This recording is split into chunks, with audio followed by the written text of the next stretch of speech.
ত্রিকোণমিতিক অনুপাতগুলোর মধ্যে সম্পর্কের সূত্র হলো এই ছয়টা। হ্যাঁ, এই ছয়টা হলো সম্পর্কের সূত্র। তাহলে এই ছয়টা দেখো, সাইন থেটার সমান দেখো, এই সাইনকে উল্টাইলে কোসেক থেটা পাবো আমরা। আবার কস থেটাকে যদি উল্টাই তাহলে কি পাবো, সেক থেটা পাবো। আর ট্যানকে উল্টাইলে কট থিটা পাবো। দেখছো, তাহলে সাইনকে বলছি উল্টাইলে মানে বিপরীত করলে ব্যস্তকরণ করলে বা বিপরীতকরণ যদি করি, তাহলে সাইনটা উল্টাইলে কি হবে, সাইনটা উল্টাইলে হবে 1/sin, তাই না? এটা উল্টাইলে কি হয়, 1/sin।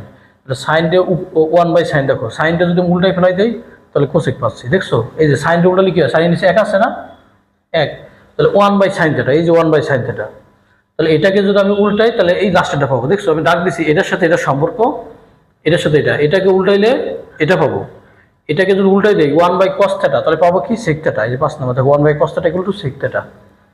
আবার ট্যান সমান কি, ট্যানকে উল্টাইলে ট্যান নিচে এক আছে না, ট্যানকে যদি উল্টাই তাহলে 1/tan থেটা। এই যে 1/tan সমান কি, cot থেটা। এই যে আমি দেখছি, দেখো 3-এর সাথে 4, তাহলে 1-এর সাথে দেখো 6 একটা সম্পর্ক কি, ব্যস্ত অনুপাত, তাই না, বিপরীতভাবে সম্পর্কটা।